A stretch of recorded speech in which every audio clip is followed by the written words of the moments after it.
신명기 32장 15절부터 33절까지입니다. 오늘 이 본문 말씀은 어제 이어지는 말씀인데 어제는 하나님이 누구신지 어른들에게 배워라 이렇게 말씀을 했어요. 그러면서 하나님을 반석이시다라고 4절에서 그렇게 말을 했는데, 오늘 본문을 보면 어제 말씀 오늘 본문 계속해서 읽어보면 이 반석이다라는 말이 계속 등장을 합니다. 하나님은 변함없는 그들이 피할 곳이요 그들의 삶의 기초가 되신다. 그분은 변함이 없으시다, 영원하시다 하는 것을 반석이라는 이미지 속에다가 담아서 지금 말을 하고 있죠. 근데 그 반석이라는 말을 쭉 하다가 오늘 말씀 끄트머리쯤 32절 33절을 보면 거기서는 반석이라는 말이 포도나무로 바뀌어요. 이런 하나님에 대한 이미지, 표현 이런 것들이 가지고 있는 의미나 또는 어떤 상징성 이런 것들을 우리가 좀 보는 것이 중요하겠죠. 근데 이 반석에 대해서는 어제 우리가 봤어요. 변함없고 영원하고 신실한, 그래서 이 믿을 수 없는 불신의 시대에 믿부신 하나님, 그런 하나님에 대한, 그런데 그런 하나님을 자녀들에게 가르쳐라 했는데 오늘 말씀은 그들이 그것을 발로 찼도다, 이 15절에 그렇게 시작을 해요. 근데 오늘 말씀의 첫 번째 문단인 15절로 18절 여기를 보면 반석이신 하나님을 발로 찼다라는 표현도 나오지만 여기에는 하나님의 놀라운 은혜에 대한 말씀이 나와요. 하나님이 얼마나 놀라우신 은혜를 부어주시는가. 근데 그것에 대한 이스라엘의 반응이 발로 찼도다인 거죠. 여기서 우리가 첫 번째로 봐야 할 것은 15절에 그런데 여수룬이 그래요. 이 여수룬이라는 말 어제도 잠깐 언급을 했었는데, 이 여수룬이라는 말은 말 그대로 직역을 하면 옳은 자라는 뜻입니다. 옳은 자인데 이것을 이스라엘에게 실제로 사용할 때는 애칭입니다. 애칭으로 사랑받는 자, 기뻐하는 자, 의로운 자, 그런 의미로 써요. 그러니까 굉장히 좋은 표현인 거죠. 여술은 출판사도 있고 우리나라에 여술은 교회도 있어요. 문제는 뭐냐면 그런 그 옳은 자, 의롭고 사랑받는 자요 기뻐하는 자인데 그들의 삶이 중요한 거죠. 호칭이 중요한 것이 아니라, 아니 호칭도 중요하지만 그 호칭에 따르는 삶이 이어져야 이게 완성이 되는데, 그들의 삶은 기름질 때, 이 기름진다라고 하는 말은 부요하다라는 것과 비슷한 말이겠죠. 그러니까 삶이 어려울 때는 하나님을 찾다가 삶이 편안해지고 부유해지니까 하나님을 발로 찼다 그 말이에요. 나를 사랑하는 자요 기뻐하는 자라고 불러주신 그분을 발로 차고 나를 별로 사랑하지 않는 딴 놈 따라갔다, 이거하고 비슷한 거죠. 그래서 기름지고 윤택하고 이런 말씀들이 15절로 18절에 계속 나와요. 그런데 그 하나님을 업신여기고 버렸다는 거예요. 그래서 16절 17절을 보면 다른 신으로 질투를 일으키며 가증한 것으로 그의 진노를 격발하였도다.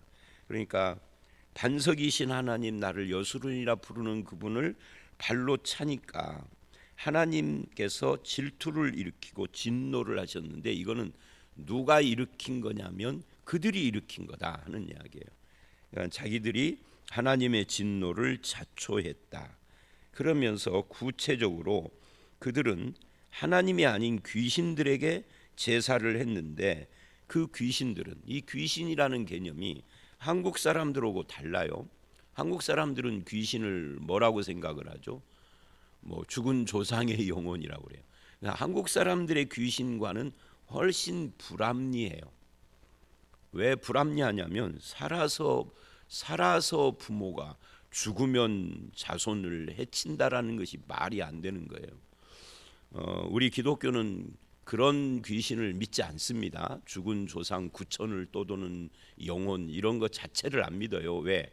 사람은 죽으면 곧바로 하나님 앞으로, 믿든 안 믿든 다 하나님 앞으로 갑니다. 거기서 나눠지죠. 구원과 심판으로 나눠지죠. 근데 이 구원과 심판은 어디서 결정되는 거죠? 죽은 뒤가 아니라 여기서 결정되는 겁니다. 그래서 거기 가서는 그것이 여기서 결정된 그대로 나누어지는 것뿐이죠. 구천을 떠돈다는 중간 개념 없어요. 성경에 귀신 나오지 않습니까? 라고 물으면 그 귀신은 죽은 사람의 영혼이 아니에요. 타락한 천사들이죠.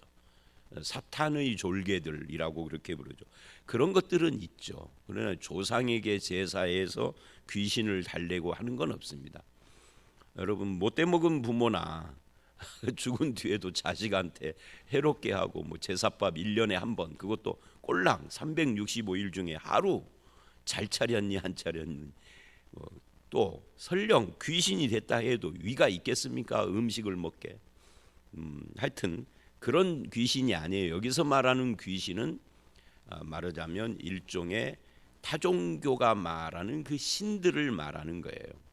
그 신들을 귀신이라고 그러는데, 그래서 그 다음에 이렇게 설명을 하죠. 곧, 이 성경의 곧이라는 말은 앞에 말을 보충 설명하는 거예요. 곧 그들이 알지 못하던 신들, 근래에 새로 들어온 신들. 그러니까 이 새로 들어온 신이라는 것은 애굽에 있을 때 그리고 광야를 헤맬 때는 몰랐는데 가나안 땅에 들어오면은 또 새로운 신들을 섬기고 있을 거 아니에요. 그것들, 너희 조상들이 두려워하지 아니하는 것들, 몰랐으니까 두려워하지 않은 거죠. 한마디로 말하면 우상을 섬겼다는 거예요. 하나님의 여수르니, 하나님이 기뻐하는 신부 같은 여수르니 자기 남편이신 하나님이 아닌 다른 남자를 따라가고 그들에게 예배한다라는 건 말이 안 되는데, 그래도 18절을 보면 이렇게 말을 해요. 너를 낳은 반석. 그런다 해도 하나님은 여전히 너를 낳은 반석이래. 이 반석이 신실함의 이미지였잖아요. 변함없고 영원하고 신실함.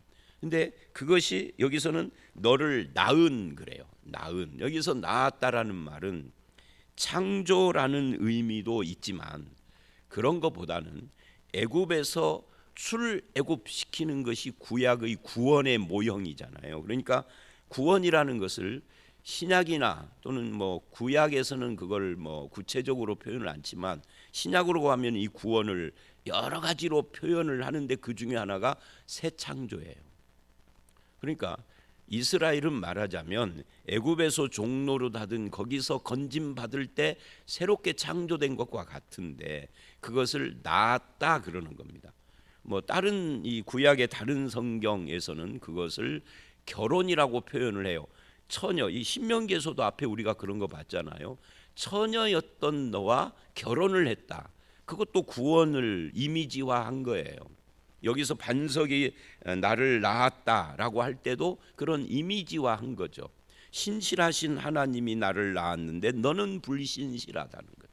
그 하나님을 버리고, 하나님은 너에 대해서 변함없는 마음인데 너는 늘 상황 따라 변하고 있구나. 그걸 지금 이야기를 한다고요. 그러면서 이렇게 말을 해요. 너를 낳은 반석을 네가 상관하지 아니하고.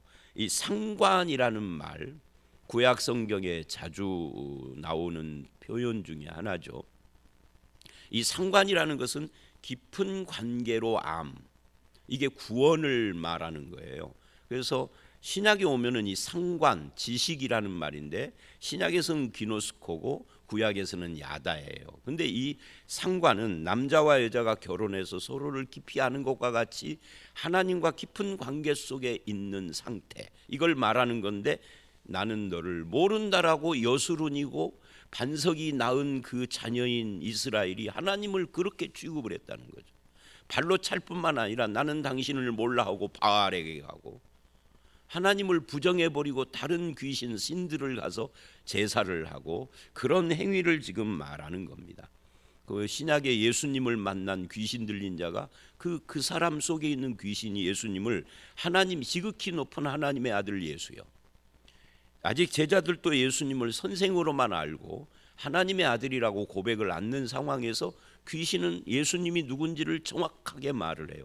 그런데 그렇게 정확한 지식을 가지고 결론이 뭐냐면 당신이 우리와 무슨 상관이 있기에 괴롭힙니까? 그래요.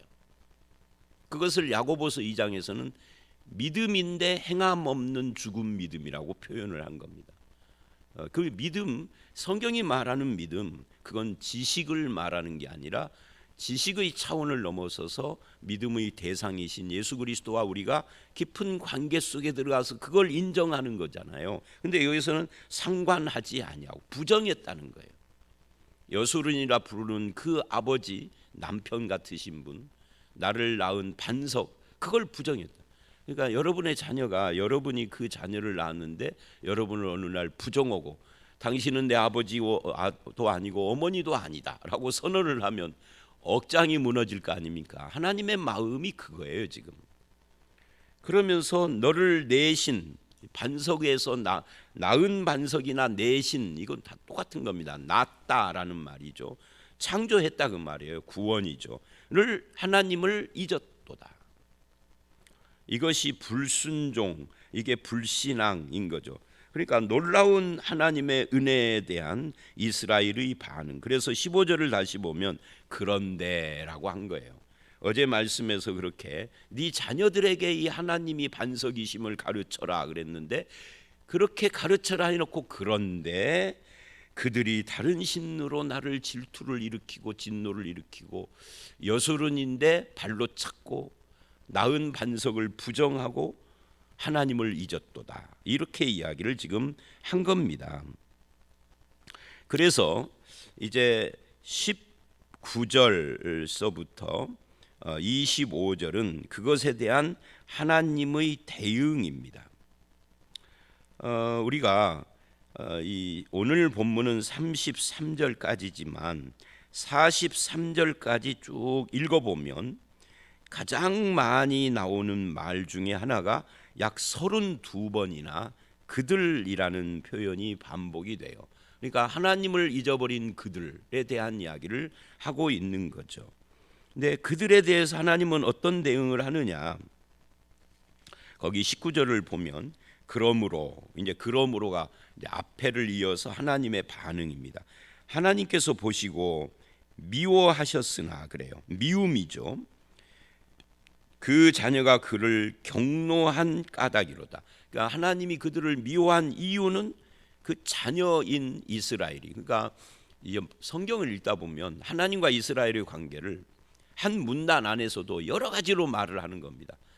반석에서 나온 존재 또는 여수른이라고 부르고 또 여기서는 자녀니까 하나님은 아버지. 그러니까 이런 관계들이 계속 바뀌는데 다 이스라엘과의 관계를 말하는 거예요. 근데 자녀인데 부모인 하나님을 경노하여서 하나님이 미워했다. 그게 19절입니다.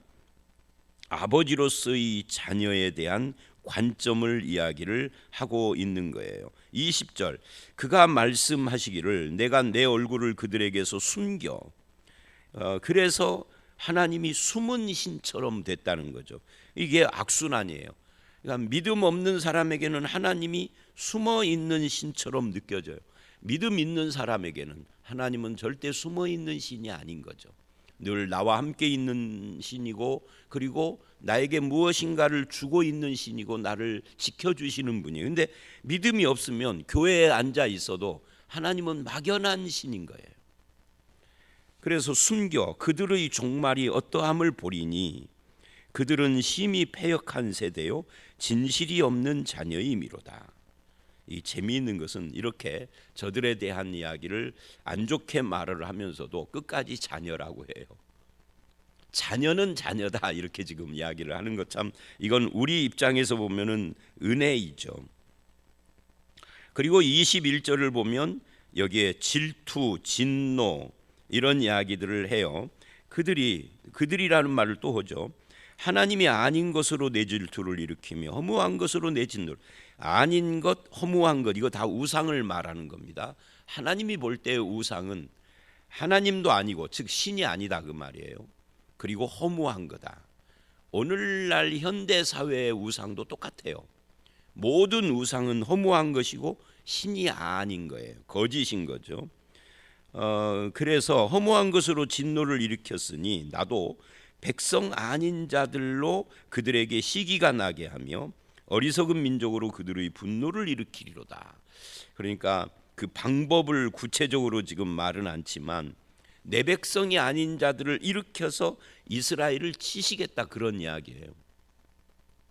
시기가 나게 하고 분노를 일으키고, 이 시기가 나게 한다라는 말은 이제 어떤 의미냐면 이스라엘이 아닌 하나님의 백성이 원래 아닌 자들에게 복을 주어서, 신약에서 보면은 이렇게 로마서 9장부터 11장이 이 개념을 설명하는 건데, 이방인들을 하나님의 자녀로 만들면서 원래 육체의 백성인 이스라엘, 지금 저 팔레스타인에 있는 이들을 시기나게 하는 것이 우리를 구원하신 목적 중에 하나다, 뭐 이런 말이 나오는데 이 본문하고 관계가 있는 거죠. 그러니까 정작 하나님의 백성인 이스라엘은 하나님을 거부하고 있는데 다른 사람들이 하나님께로 오는 걸 보고 시기나게 하고, 하나님의 백성은 쭈그러져 있는데 저들이 복 받는 걸 보고 분노를 일으키게 하는, 이게 하나님의 작전인 거죠. 말하자면 이렇게 된 이유가 뭐라고요? 저들이 하나님을 분노케 했기 때문이다. 우상 숭배로. 그러니까 너희가 신 아닌 자를 따라갔으니 나는 백성 아닌 자에게 복 주겠다, 그런 말씀이에요. 그리고 22절, 내 분노의 불이 일어나서 수월의 깊은 곳까지 불사르며 땅과 그 소산을 삼키며 산들의 터도 불타게 하는도다. 하나님의 진노의 분노의 불 이야기를 하는 거죠. 그리고 23절, 재앙을 그들 위에 쌓으며 내 화살이 닿을 때까지 그들을 쏘리로다. 재앙, 화살, 이게요 25절까지 계속 이런 이야기들이 계속되는 겁니다. 24절, 그들이 주림으로 쇠약하며 불같은 더위와 독한 질병에 삼켜질 것이라. 내가 들짐승의 이와 티끌에 기는 것의 독을 그들에게 보내리로다. 이 티끌에 기는 것의 독, 이 기는 것은 뱀을 의미합니다. 그러니까 뱀의 독으로 저들을 쏘겠다라는 이야기죠. 물리게 하는 거죠. 그러니까 여기까지 이야기를 보면 하나님께서 저들을 결국은 이렇게 해서 징계하시겠다는 이야기를 여러 가지로 표현을 한 겁니다. 줄이게 하고 쇠약해 하고 불을 보내고 독한 질병, 더위, 들짐승. 오늘날 현대 사회는 도시화되고 해서 들짐승들이 별로 없고 그러는데 고대에는 들짐승들이 많았을 거란 말이죠. 그리고 이제 뱀의 독 같은 것들을 보내서 하나님께서 징계하시는 이야기를 해요. 그래서 이제 이 문단의 결론이 25절입니다. 밖으로는 칼에, 방 안에는 놀라매, 안팎으로 멸망하리니 젊은 남자도 처녀도 백발 노인과 함께 젖먹이 아기까지. 백발 노인은 그렇다 쳐도 젊은 남녀나 젖먹이 아이까지 전부 다 놀람에 멸망을 한다. 칼에 멸망하고 놀람에 멸망한다. 결국 이 모든 것은 19절서부터 25절까지 이 모든 것은 딱 한마디로 요약을 할 수 있어요. 하나님 없는 삶을 표현을 하는 겁니다. 하나님 없는 삶은 늘 두려움과 놀람과 멸망의 길을 가는 거, 그것밖에는 없다 그 말. 그래도 저들이 하나님께로 돌아오지 않고 계속 하나님의 진노 가운데서 살아가는 거예요.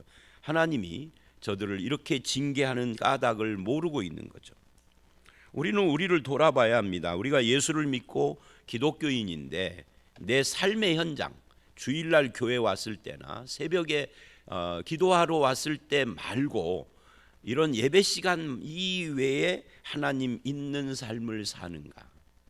예배 시간은 당연히 하나님 앞에 있으니까 하나님이 내 안에 계신 것처럼 살죠. 근데 예배 끝난 뒤에도 하나님 계신 것처럼 살아야 하는데 하나님 없는 것처럼 살아요.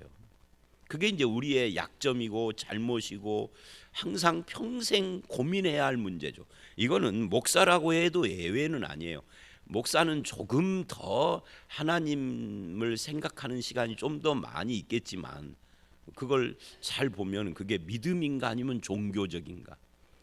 종교에 숙달돼서 그러는 것인가, 이게 믿음에서 그러는 것인가를 우리가 이 교역자니까 그러는 건가? 교역자라고 하는 신분하고 상관없이 하나님 있는 삶을 살아야 하는 것이죠. 자, 그런 이야기고요. 이제 26절서부터 43절까지 여기는 하나님이 원하시는 것이 무엇인가를 말씀하시는 그런 내용입니다. 근데 이제 오늘 매일 성경은 33절까지 끄는 거죠. 여기 하나님이 원하시는 거 26절 7절을 보십시오. 이 하나님의 마음을 표현을 하는 겁니다. 하나님의 걱정과 염려를 표현하는 거예요. 내가 그들을 흩어서 사람들 사이에서 그들에 대한 기억이 끊어지게 하리라 하였지만 이거예요. 하나님이 화를 냈지만 그런 뜻이죠. 혹시 염려하는 거예요. 내 원수를 자극하여 그들의 원수가 잘못 생각할까 걱정하였으니 원수들이 말하기를 우리의 수단이 높으며 여호와가 이 모든 것을 행함이 아니라 할까 염려함이라. 이 모든 것이 하나님이 하시는 역사인데 원수들이 착각을 하고 우리가 잘나서 우리가 뭔가 수단을 부려서 이스라엘을 우리가 무슨 정복한다든지 이긴다든지 한다라고 생각할까 염려 걱정하는 거예요. 그게 아닌데 지금 하나님이 사랑하는 자녀된 이스라엘을 징계하는 건데, 그죠? 심판이 아니라 징계입니다. 징계는 목적이 뭐죠? 회복을. 심판은 멸망을 목적으로 하는 거예요. 심판하고 징계는 겉모습은 같은데 목적이 달라요. 이유가 달라요. 징계는 사랑하니까 하는 거죠. 내 자식 사랑하니까 말하자면 한 대 때려준 거잖아요. 잔소리도 하고. 너무 자식은 제가 설교 시간에 가끔 그 말하잖아요. 남의 자식이 길거리에서 담배 핀다고 내가 신경질 낼 일이 뭐 있어. 그냥 혀만 차면 되는 거지. 쯧쯧하고. 근데 내 자식이 그러는 것을 내가 목격을 했다면 그거 그냥 죽이지. 왜 그러죠? 사랑하니까. 그러니까 하나님이 지금 그걸 염려하는 거예요. 지금 이방인들이, 이 원수는 이방인들입니다. 이스라엘이 하나님께 버림받았나 이렇게 생각을 하고 자기들이 뭘 잘해서 우리가 이긴 건가 이렇게 생각할까 봐 염려 걱정한다. 그게 아닌데 하나님이 저들을 사랑해서 징계하는 건데 그겁니다. 이거 지금 이해가 되십니까? 이거는 그대로 우리들에게도 해당됩니다. 하나님을 믿는 사람이 삶에 좀 어려움을 겪는다고 그래서 하나님이 나를 버린 것이 아니에요. 어떤 징계나 아니면 꼭 징계는 아니어도 훈련을 위해서, 연단을 위해서 그럴 수도 있고 여러 가지 목적을 가지고 하는 겁니다. 하나님을 믿는 사람이라면. 그런데 이거를 안 믿는 사람이 착각하는 것도 착각이지만 믿는 내가 스스로 오해하고 착각할 때가 있어요. 하나님이 나를 떠났나? 뭐 어떤 분은 저한테 그러더라고요. 아무리 봐도 자기는 구원받은 것 같지 않대. 그래가지고 막 고민을 해요. 그래서 내가 여러 가지 말로 설득하고 성경 가지고 이야기해도 도무지 이게 안 통해. 그래서 내가 마지막으로 그랬어요.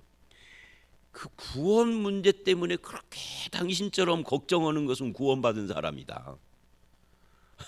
여러분, 이 역설적인 저는 그게 진리라고 생각을 해요. 그렇잖아요. 정말 구원받지 않은 사람은요, 구원에 대해서 아무 관심이 없어. 내가 10원 줄게 그런다고요. 지난주에 설교할 때 그랬잖아요. 농담하는 거지. 근데 그 사람은 막 진짜 진지하게 하루 이틀이 아니고 막 한 1년 이상을 그렇게 고민을 하더라고요.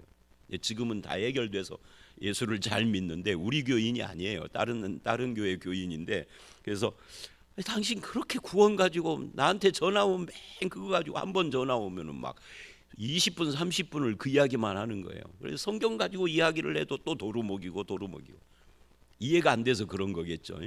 그래서 당신 그렇게 고민하는 거 보니까 구원받은 것이 확실하다.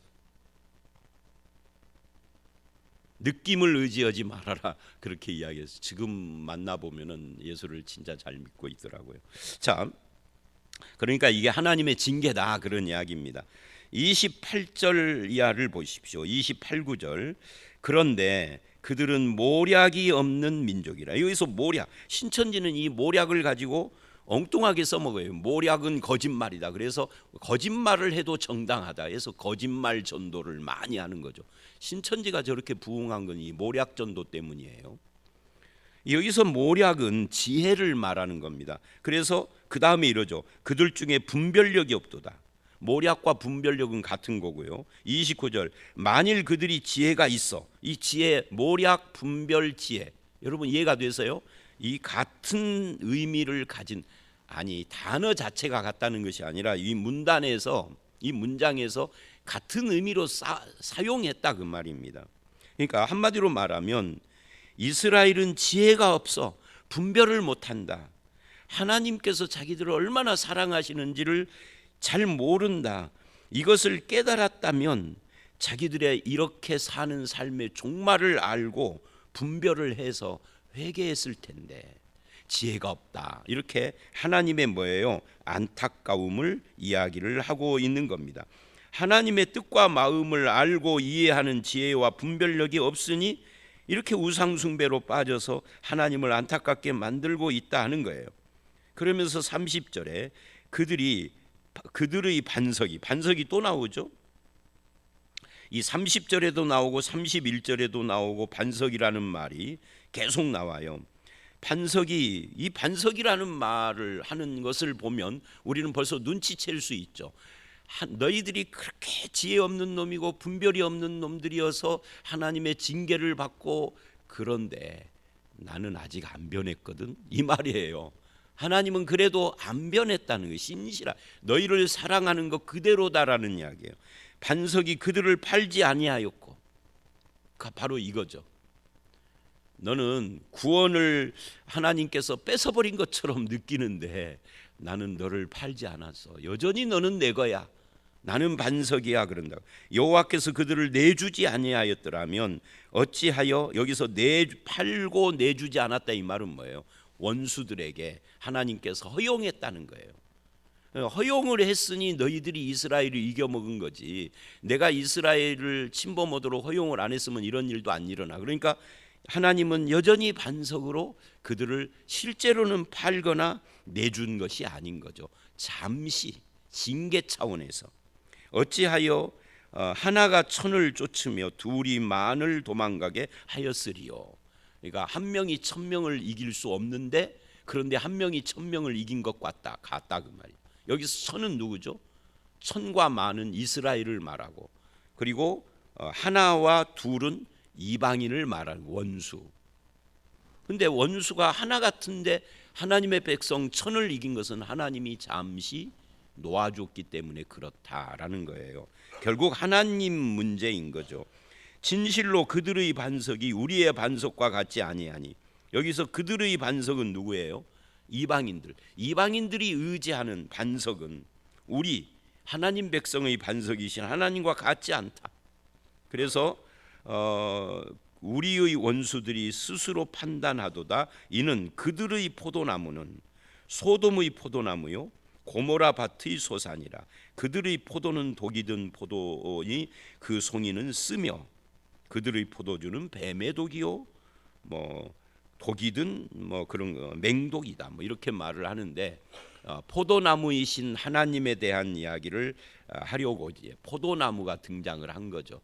근데 그들의 포도나무, 그들의 반석은 우리와 같지 않다. 그러니까 저들이 믿는 신은 하나님과는 다르다는 말을 이렇게 표현을 하는 겁니다. 그래서 우리는 이 말씀을 통해서 이런 결론을 얻습니다. 그 앞에 15절에서 말한 것처럼 기름질 때, 우리가 비대하고 살찌고 윤택할 때 하나님에 대해서 어떤 태도를 가질 것인가. 그러다가 징계를 받으면은 우리가 또 굉장히 어렵고 고난 가운데 빠질 때도 있죠. 그럴 때는 하나님을 어떻게 봐야 할 것인가. 비대하고 윤택하고 기름질 때는 그것이 다 하나님께서 주신 축복이요, 그래서 하나님께 영광을 돌리고 감사하며 나를 여수론이라 부르신 하나님을 나도 사랑하는 삶을 살아야 하는 거고, 그러다가 징계나 이런 것 때문에 내 삶에 어려움이 오면, 꼭 삶의 어려움이 꼭 징계는 아니에요. 그런 내 삶에 어려움이 오면 그때는 하나님은 그래도 여전히 반석이시다.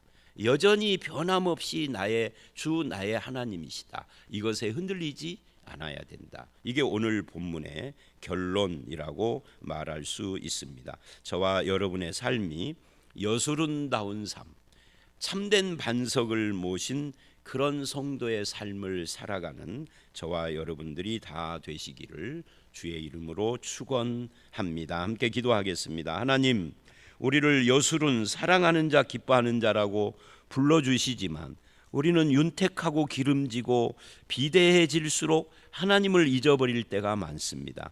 주님, 이스라엘을 닮은 우리를 불쌍히 여기셔서 어떤 경우에도 하나님을 잊지 않고 우리의 삶이 풍요로울 때일수록 그 모든 은혜가 하나님이 주신 축복임을 잊지 않고 주님을 예배하고 다른 것을 찾지 않으며 주의 말씀에 순종하는 성도들이 되게 하시고, 혹 삶의 어려움이 올 때에도 반석이신 하나님은 여전히 변치 않고 나의 주 나의 하나님이라는 것을 잊지 않는 저희들이 되게 하셔서 아버지 하나님, 풍요로우나 고난 가운데 있으나 언제 어디서든지 주님과 동행하는 믿음의 사람들로 살게 하여 주시옵소서. 예수님 이름으로 기도드렸사옵나이다. 아멘.